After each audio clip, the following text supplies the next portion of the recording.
My calculations are correct. When this baby hits 88 miles per hour, you're gonna see some serious This baby was a 1981 DeLorean. And DeLorean, as you know, went away. But he came back. Steve Wynne is the ultimate example of what I hope to inspire a few folks to do, and that is chase your dreams. When you control what you do for a living, you control your destiny, you control your mood, you control everything. And whatever that is, it need not be a grand scheme. It can be a power washing company.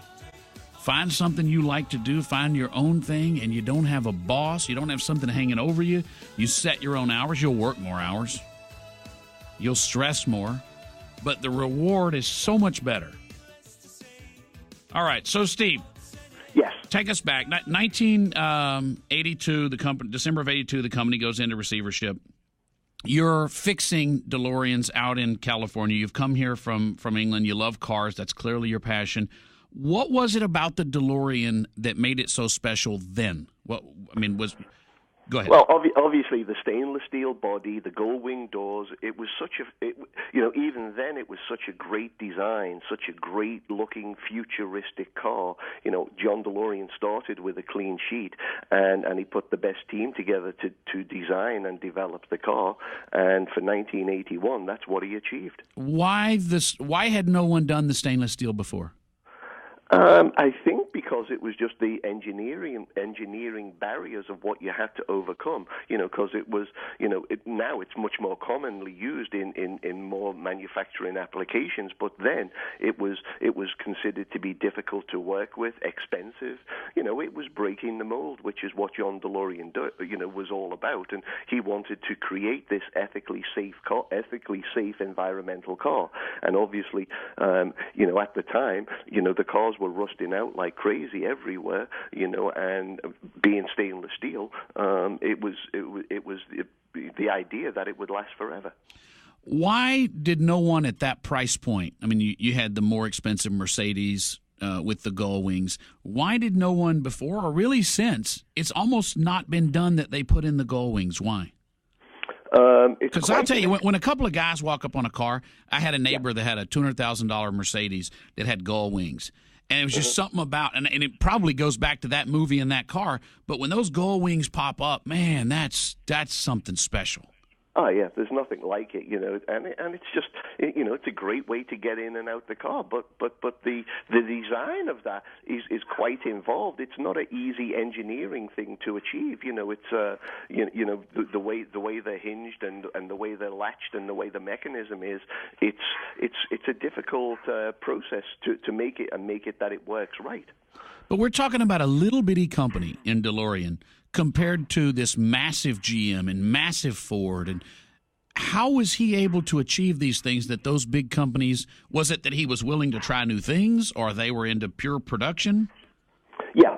Obviously, starting off a new company, he was able to take gambles that the others weren't prepared to take, and seeing as it was his own company, and he, don't forget, he had come from GM, and he, even in his book that he wrote in the mid '80s, he predicted the demise of GM, just saying about the bureaucratic process and a lot of things he wanted to do whilst he was at GM, the machine stopped him, so hence why he went off and done it all on his own. So the DeLorean Motor Company, Steve Wynne, the owner of DeLorean Motor Company, is our guest, goes into receivership and sort of, I guess, goes away. Take me through how you end up in control of it.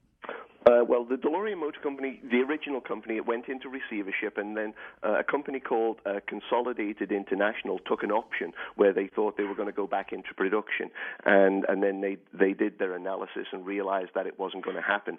But at that time, they had something like 1,800 cars that they actually owned, as well as all the inventory that was in Belfast, where the plant was, in Dunmurry, which is in Northern Ireland, and also they had a couple of warehouses around the U.S., and they were based out of Colombia. Columbus, Ohio. So they packaged all of the parts and everything from the factory and from the warehouses and shipped it to Columbus, Ohio.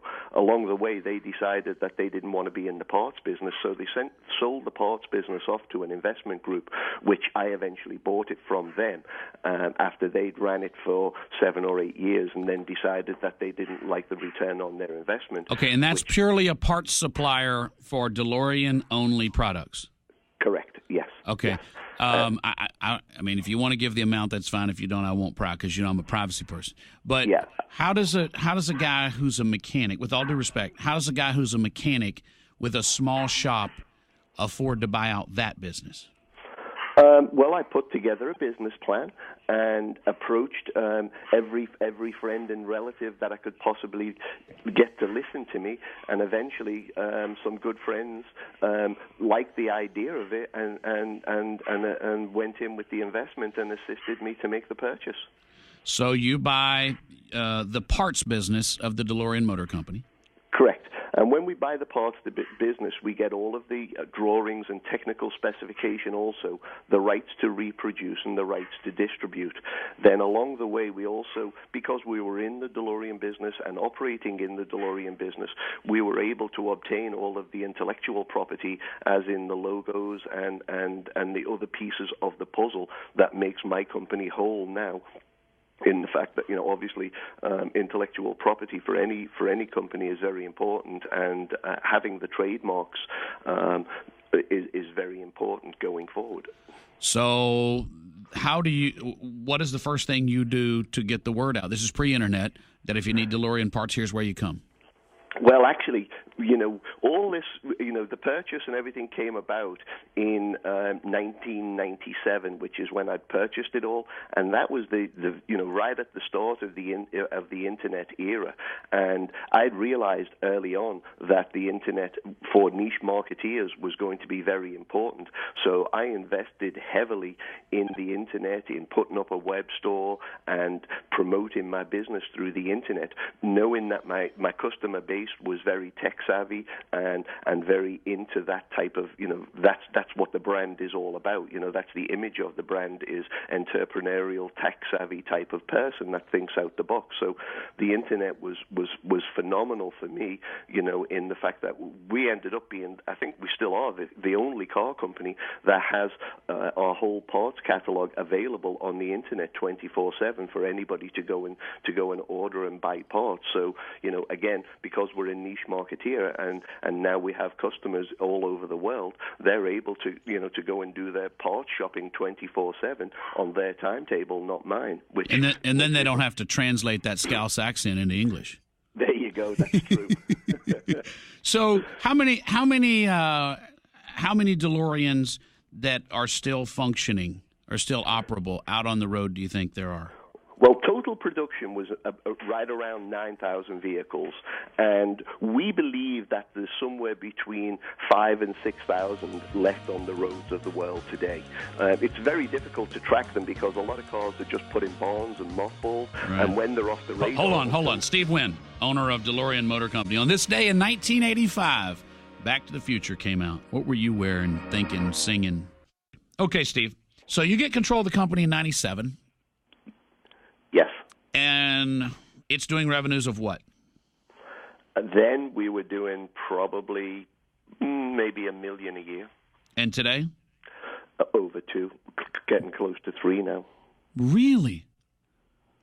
Where does all the money... Now, does that include I know you broker cars and do all that sort of stuff. Does that include all that, or that's just parts? No, it's service and restoration.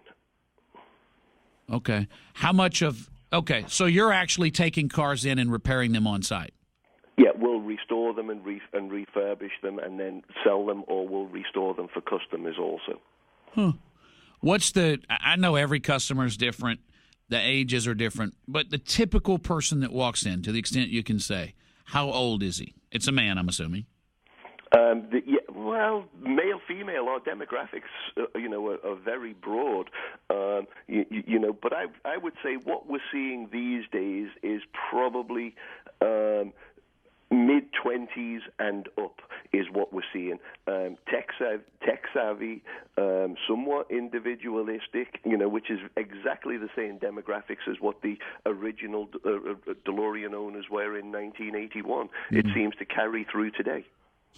What's the number one problem on that car?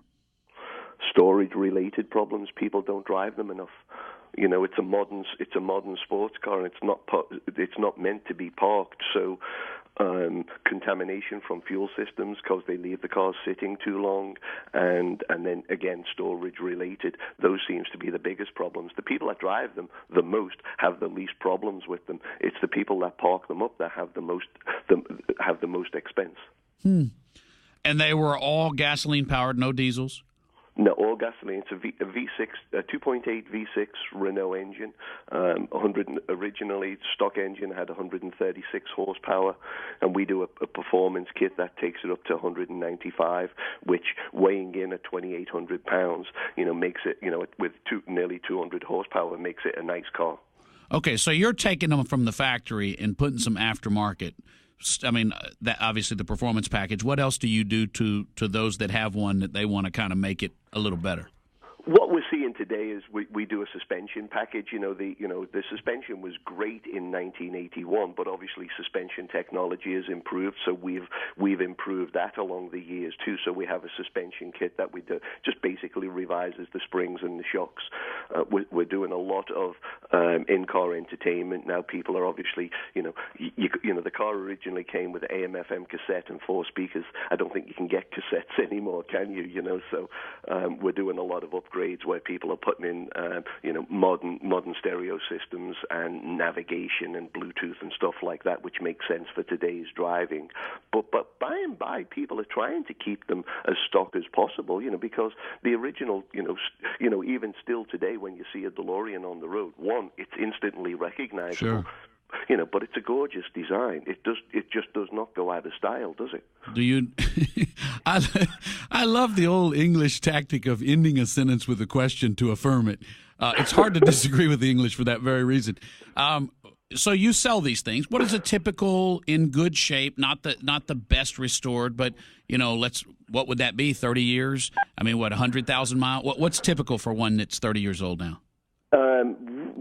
We are seeing that we're selling them 40,000 and above for one that's worth having, and that one that's been freshened up and cosmetically very nice, no obvious defects, and a car that you could jump in and you could go coast to coast with if you wish. That it's mechanically very sound and wanting nothing. That's the kind of price point that we're seeing them, and then for the very rare ones or super low miles, we're seeing 60s and 70s and above. But on average, we're seeing these days that most of the cars that are changing hands tend to be less than 50,000 miles on the clock, which is crazy when you think that they're 30 plus years old, isn't it? It is. Well, it just goes to show that these were never anybody's primary means of transportation. It was always a hobby, a collector's item. Yeah. Do you drive a DeLorean? True. Oh, yeah, sure. What's the biggest problem with the car? Too much attention. What do you Johnny Himberger, as you know, who works here with us, says the thing I worry about, he said, I constantly look in my rearview mirror because people will stare at the car or over to the side and they'll veer into your lane because they're studying the different elements of the car.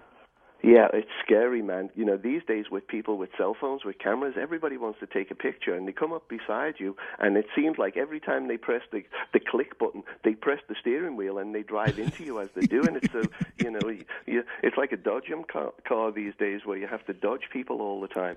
But another part of the DeLorean story that people don't realize that's kind of interesting is, in the day, the state of Texas was the number 2 selling state for DeLorean. Really? California number 1? California number 1, and then Texas. And the reason being is if you think about the economy in 1981 in Texas, the oil boom was going, and both coasts were in the tank as far as the economy, but sure. Texas was huge. So right. The state of Texas was huge for DeLorean. It was very important, and there were several volume dealers even in the Houston area in the day. And still to this day, cars will roll into our shop that are in town that we've never heard of that have just been parked up. It's incredible. Well, I'm a bachelor for the next 3 weeks, Steve.